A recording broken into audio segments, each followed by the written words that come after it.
So do you agree with Greeny that this was just a great draft? I think like all these drafts, time will tell.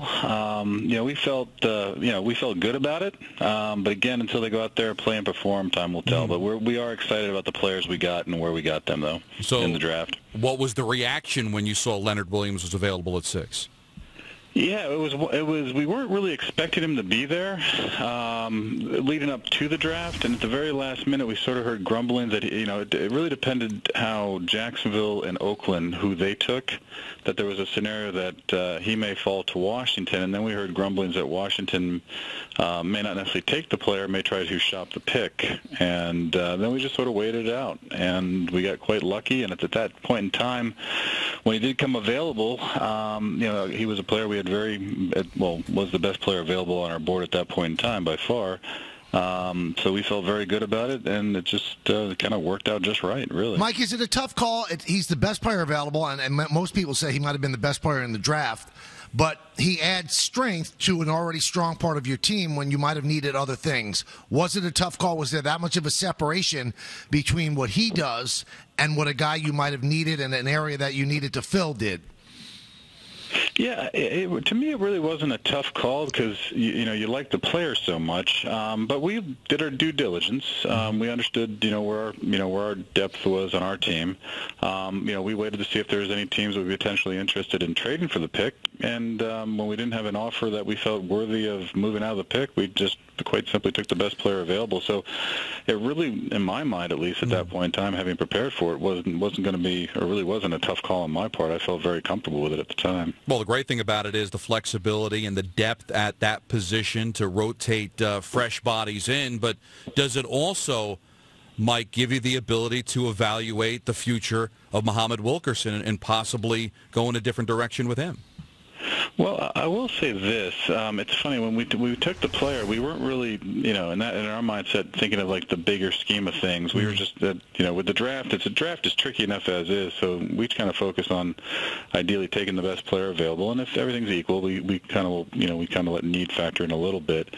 But in my mindset is you can't have enough good football players on any team at any position in the NFL. So to me, the idea of having another big, athletic, talented defensive lineman to factor in with with Mo, obviously we currently is under contract with us.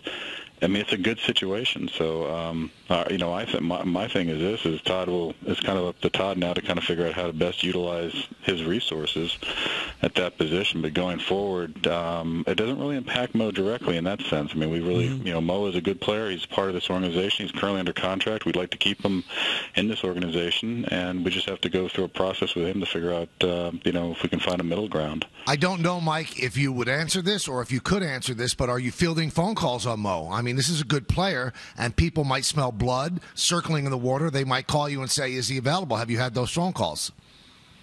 When we were before the draft, we put out feelers to all the teams in front of us and behind us, and I had mentioned this in my press conference, and we literally called every 31 other teams in the league to figure out, just to move around in terms of draft picks. And in the course of those phone calls, again, you're talking to teams about, potentially interested in moving up or down the draft for in terms of trading picks. Mo's name comes up, but nothing at this point in time. We're not actively shopping Mo. It's not part of our plans. But again, his name comes up periodically at times, but nothing active right now. So, I mean, we're focused on, getting our team on the field and ideally, getting prepared to go play, this fall. But, we're not actively shopping Mo and trying to move him right now.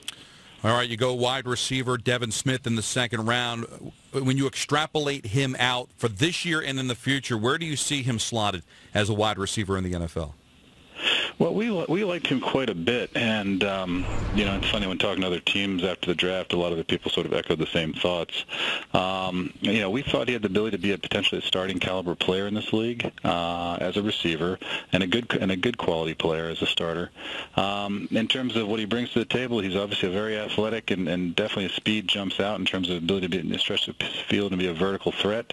And also, to a degree, I mean, there's aspects like all players coming out of college. He needs to work on and refine part of his game. But we thought he had all the physical tools to be a very good player in this league as a receiver. So to me, the upside for him, we obviously view as a starting potential player. And how quickly he achieves that, time will tell.